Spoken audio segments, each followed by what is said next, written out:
Ever since the Wright brothers first started flying airplanes, there has been a widespread longing for a simple explanation as to why a plane flies. In particular, why does a wing develop aerodynamic lift? Despite many attempts, no one has been able to present a simple explanation for aerodynamic lift on a wing. Current explanations based on the Bernoulli equation, Newton's third law of motion, or the Coanda effect are incomplete or unsatisfactory for one reason or another. See references in the description. However, the biggest problem with these other explanations is that none of them can be used to simulate or predict actual airflow along a wing. You will not find the Bernoulli equation, for example, buried somewhere in the computer code used in airplane simulations. So, what is it that these computer simulations do to calculate the airflow along a wing? The software divides the flow region into, say, a 1,000 by 1,000 mesh of points, and then solves the set of flow governing equations consisting of the conservation of mass, momentum, and energy at each point in the flow by an iteration process. It can take a long time depending on the size of the mesh, but the result is pressure contour plots like the one shown here. In what follows, we will present a new approach for aerodynamic lift based on displaying the solution to the conservation of mass and momentum equations graphically in a way that lends itself to an intuitive understanding of aerodynamic lift. We concentrate on the mass and momentum equations since the energy conservation contributions are built into the solution and are basically hidden from view. We will discuss this some more at the end. To start, imagine a fluid packet approaching the wing from the free stream. The mass of the free stream air approaching the wing surface must be conserved by being redirected around the wing. This change in the air velocity and direction leads to a momentum change near the wing surface. Some of the streamwise momentum is converted into normal to the flow momentum, but this does not account for all the momentum change. The momentum conservation equation tells us that there must also be a pressure change in the near wing region.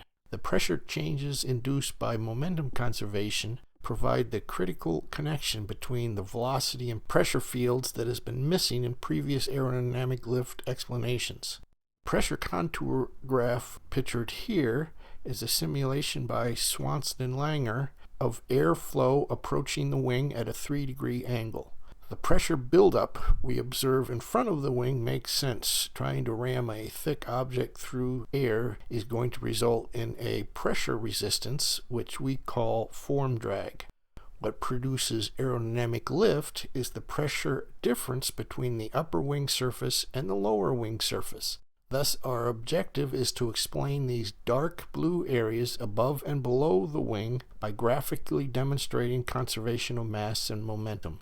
Streamline plots or contour plots like the one shown here are not useful for graphically demonstrating conservation of mass and momentum. To get at these equations graphically, we need to think in terms of velocity profiles along the wing. The reason for using velocity profiles will become obvious shortly.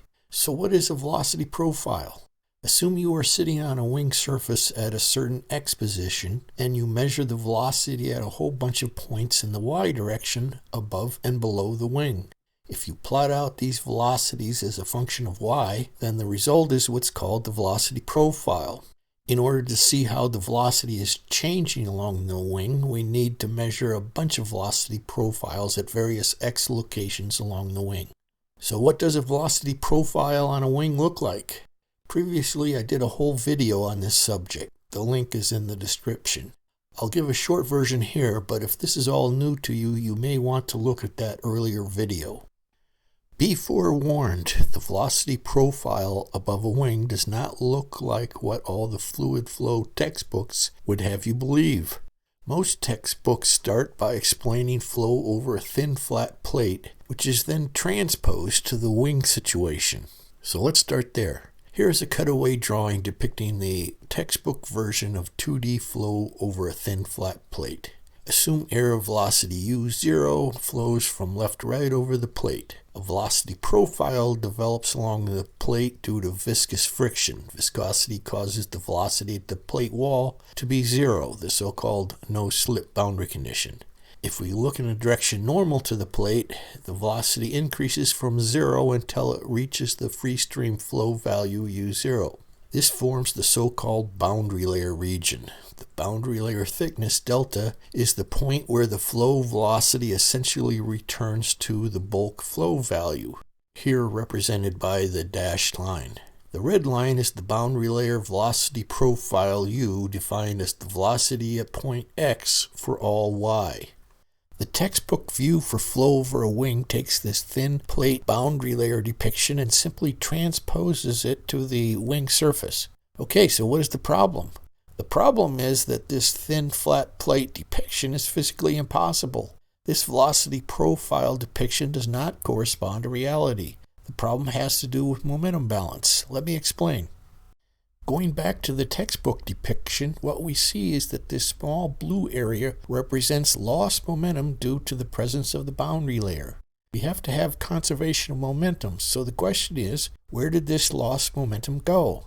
If the asymptotic velocity is u sub 0, the answer is that this lost momentum apparently just disappears. The textbooks never explain where it goes. The momentum must be conserved, but it is not. The bottom line is that there can be no momentum balance if the asymptotic velocity is u sub 0. Even if the asymptotic velocity is changed to u sub e and allowed to change along the plate as is sometimes done, momentum is still not conserved. What we need is a velocity profile model that allows for conservation of momentum. In the earlier video, and in a whole series of Air Force tech reports, I introduced the velocity peaking model shown here. The peaking velocity concept is based on observation of actual experimental data. This is real. Incredibly, you won't find this velocity peaking behavior discussed in any textbook or fluid flow literature. The peaking behavior model solves the lost momentum dilemma and also correctly shows the return to the free stream velocity u sub 0. The upper dashed line represents the point where the velocity peak essentially returns to the bulk flow value u sub 0. The lower dashed line represents the peak locations. So here is what the velocity profile looks like for flow along a wing. The flow community is not used to thinking in terms of velocity profiles, so this depiction of the velocity profile is not part of the fluid flow knowledge base. You won't find it anywhere in the literature. Yet it is pretty easy to demonstrate. Here are a couple of examples. These two groups supplied me with the raw mesh data, and I was able to generate these plots showing the peaking and the velocity profiles at 7 positions along the wing. u0 is the free stream velocity, and c is the chord length of the wing. What we are looking at are the velocities up to 2 wing chord lengths above the wing surface. At the wing surface, the velocity is 0 for each profile, but we chop the profiles off to better see the peaking behavior. This first plot is a laminar flow simulation by Swanson and Langer, and the second is a turbulent flow simulation supplied by Pablo Fernandez. The textbook version of the boundary layer would have the velocity asymptote to the free stream value very close to the surface, something like this. For those who need further convincing of this peaking behavior, I have provided a link to my ebook which shows you how to do your own flow simulations to verify this behavior. The existence of these velocity peaks along the wing is one of the keys to understanding the forces generating the pressure on the wing surface. As we will see, no peaks means no pressure changes. Okay, we've established that the velocity profiles peak at the wing surface. The next step is to see how this affects conservation of mass and momentum. Let's start with the mass conservation. As the free stream air approaches the wing, we know that the air velocity must go to 0 at the wing surface. Mass conservation means that this approaching mass must be diverted around the wing. This diversion must satisfy this mass conservation equation shown here. For some, this differential equation may seem daunting. Don't freak out. It is just a fancy way of saying that if the velocity u of the incoming flow is changing, This excess must, in effect, get extruded out normal to the flow with velocity v. The velocity of each fluid packet is a vector sum of the u and v velocities. The diverted mass changes direction by changing the normal velocity component. This is 2D flow, so there is no velocity change through the sides. The mass conservation equation requires that the spatial redirection of the mass must result in velocity changes. The momentum changes accompanying these velocity and mass changes must also be conserved. Remember, momentum is just mass times the velocity. For laminar flow, the momentum equations that dictate how this happens are given by the Prandtl boundary layer x and y components of the momentum balance equation shown here. Nu is the kinematic viscosity and P is the pressure. Don't worry about the exact details of these equations. You can find the derivations in many fluid flow textbooks. There are two important takeaways here. The momentum changes only when the velocity changes. And second is that the momentum changes due to velocity changes must be conserved, and part of that conservation requires a pressure change. These momentum equations provide the important relationship between the pressure field and the velocity field. Since our interest is in the pressure above and below the wing, we will concentrate on the y momentum equation. To see how mass momentum conservation works, we return to the Swanson and Langer 2D airfoil simulation we showed earlier. This is the pressure contour plot. Now let's look at the velocity profiles for this flow at a bunch of positions along the wing. Each fluid element at height y above the wing surface has a u and a v velocity component. Here are 8 above the wing and 8 below the wing velocity profiles for the 3-degree tilted wing case. The u velocities all start off at 0 at the wing surface, but we have cut off the profile plots to emphasize the peaks and also to keep the delta x and the delta y scales of the plots all the same. In all cases, the mass diversion around the wing results in the velocity peaks near the wing surface. Let's pick out one of these plots and see what we can say about the momentum. The first thing to notice is that because the velocity profiles have a peak, this means that the velocity is constantly changing in the y direction near the wing surface.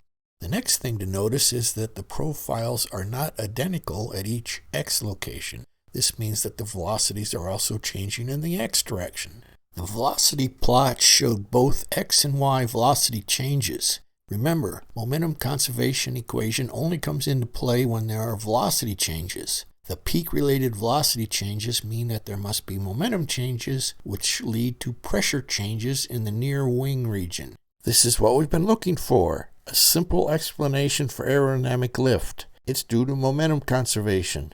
Here are the pressure gradient plots associated with momentum conservation induced by the velocity peaking behavior.